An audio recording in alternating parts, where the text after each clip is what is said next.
जय हिंद साथियों। 75वें गणतंत्र दिवस की आप सभी को हार्दिक शुभकामनाएं। आज का दिन हम पूरे देश में बहुत हर्षोल्लास के साथ मनाते हैं क्योंकि आज ही के दिन हमारा संविधान लागू हुआ था। और ये संविधान बस वैसे ही समझ लीजिए कि जैसे किसी घर को चलाने के लिए कुछ नियम और कानून होते हैं। उन नियमों और कानूनों से हमारा घर चलता है, तय होता है उससे कि कौन क्या काम करेगा, किसके क्या अधिकार रहेंगे। इसी तरह देश जैसे परिवार को चलाने के लिए एक लिखित रूप में जो दस्तावेज है उसको हम संविधान कहते हैं। और इस संविधान में हर व्यक्ति, वो चाहे जिस जाति, धर्म, जिस लिंग, जहाँ भी पैदा हुआ हो, सबको अवसर देता है, सबको आगे बढ़ने, अपना विकास करने की पूरी आज़ादी देता है। तो आपकी भी ये जिम्मेदारी है कि आप अपना विकास कर सकें। इस उपलक्ष्य पे मैं आप लोगों से कुछ बातें शेयर करना चाहता हूँ। आज इस चकाचौंध और इस कॉरपोरेट के टाइम पे, जहाँ बहुत बड़े-बड़े स्कूल्स हैं, शहरों में इंग्लिश मीडियम के स्कूल्स हैं, उनके आगे हमारे गाँव के जो स्कूल के बच्चे हैं, वो अपने आप को बहुत कमज़ोर महसूस करते हैं। और उनके अंदर ये कॉन्फिडेंस नहीं आता है कि हम इनसे कैसे कम्पीट कर पाएँगे, कैसे इनसे हम कॉम्पिटिशन में आगे बढ़ पाएँगे। मेरा नाम अशोक कुमार है।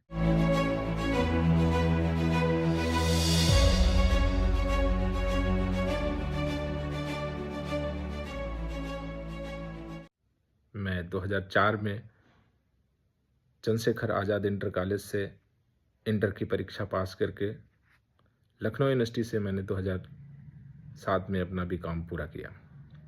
जब मैं चंद्रशेखर आज़ाद इंटर कॉलेज में पढ़ता था, मेरा घर स्कूल से लगभग 8 किलोमीटर दूर है।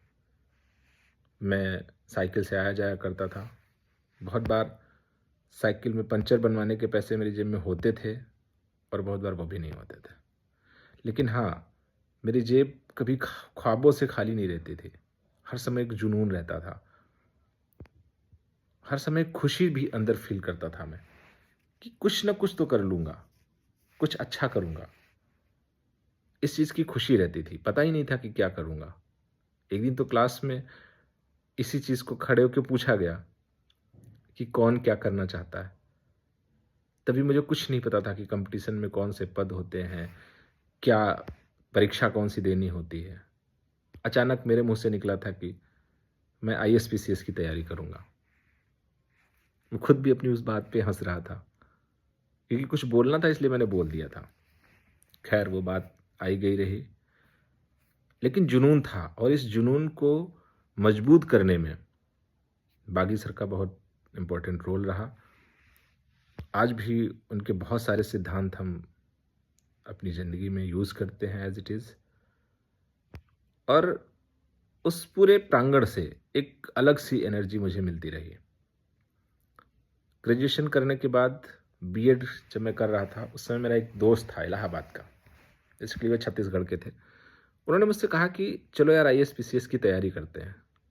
उस समय मैं एमबीए की तैयारी कर रहा था और सोच रहा था कि कैट से कोई अच्छा कॉलेज मिल जाएगा तो मैं एमबीए ख़त्म कर लूँगा, अपना प्राइवेट सेक्टर में जॉब करूँगा। उस समय मैं आईएएस पीसीएस के बारे में सोचना छोड़ चुका था, पहले भी नहीं सोचता था। लेकिन उनके कहने पे एक मोटिवेशन मिला मुझे। फिर मैंने घर पे बोला कि मुझे इलाहाबाद जाना है। घर वालों का मानना था कि लखनऊ में रह के भी तैयारी की जा सकती है, यहीं कर लो। बट मुझे माहौल चाहिए था, इसलिए मेरी ज़िद थी कि मैं इलाहाबाद जाऊँ। मुझे याद है वो 27 जून का दिन था 2009, और ज़िद करके घर वालों की जैसे परमिशन मिली, मैं उसी दिन शाम को इलाहाबाद पहुंच गया। फिर इलाहाबाद में वो शुरू हुई वही जद्दोजहद भरी ज़िंदगी। शुरुआत में मैंने एक कमरा लिया जो बहुत छोटा-सा था और टॉप फ्लोर पे था। दक्षिण-पश्चिम उसका फेस था। बहुत गज़ब की गर्मी रहती थी और कूलर भी नहीं था, तो पंखा चलाने से और ज़्यादा गर्मी लगती थी। हालत ये थी कि उस गर्मी से बचने के लिए बहुत बार फर्श पे पानी डाल के रहते थे। एक ही कुकर था, उसी कुकर में दाल, चावल, चोखा सब बना के खाते थे। लेकिन पढ़ाई करते थे। क्यों? क्योंकि हम ज़िद से गए थे, एक जुनून था, जोश था कि मुझे कुछ करना है, कुछ अच्छी तैयारी करनी है। मैंने एक कोचिंग जॉइन करी थी, उस कोचिंग में जो पहली क्लास थी, ज्योग्राफ़ी की कोचिंग थी, तो वहाँ एक वाक़या हुआ। स्कूल में टीचर पढ़ा रहे थे, वो क्लास में टीचर पढ़ा रहे थे और वो पृथ्वी और उस पर पानी का रेशियो समझा रहे थे। मेरी समझ में नहीं आता था। मैंने तो ये सुना था कि पृथ्वी को शेषनाग अपने फन पे टिकाए हुए हैं। मेरा पहला क्वेश्चन यही था कि पृथ्वी पानी पे है या पानी पृथ्वी पे है? 80 बच्चों की क्लास थी, सब ने मेरा खूब मज़ाक उड़ाया। जो टीचर पढ़ा रहे थे, वो भी हँसे। लेकिन ठीक है, मुझे फ़र्क नहीं पड़ा। मैंने कंटिन्यू किया और 2010 में मैंने एसएससी की भी परीक्षा दी। एसएससी सीजीएल में सेलेक्ट हुआ। फिर 2011 में मैं यूपीएससी से असिस्टेंट कमांडेंट की जो परीक्षा दी जाती है आती है, उसको मैंने क्वालिफ़ाई किया। एसएसबी मुझे अलॉट भी हुआ। 2012 में मैंने पीसीएस की परीक्षा दी, तो उसमें मैं सेलेक्ट हो गया और मुझे फाइनेंस सर्विस अलॉट हुई। 2013 में मैंने आईएएस का भी इंटरव्यू दिया। उसके बाद फिर मैंने लगातार कई सारे इंटरव्यूज़ दिए। 2016 में डिप्टी एसपी भी सेलेक्ट हुआ। अच्छा, हाँ यार अब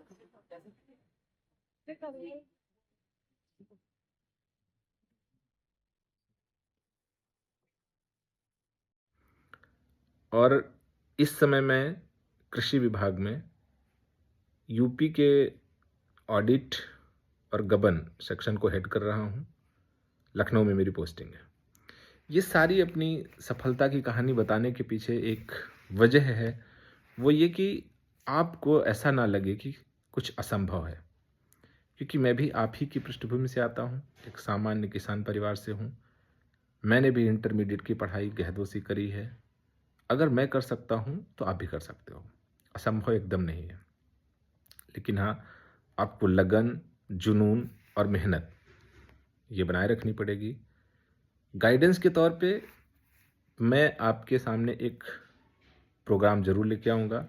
मैं पहले से एक प्रोग्राम रन करा रहा हूँ, लेकिन अब मैं गाँव की तरफ उसको पेनिट्रेट करूँगा और मैं बताऊँगा कि आपको क्या पढ़ना है, कहाँ से पढ़ना है, पढ़ाई कैसे आसान तरीके से करनी है, याद कैसे रखना है। इन सारे मुद्दों पे हम वन जम के डिस्कशन करेंगे और सारी समस्याएँ हम सॉल्व करेंगे।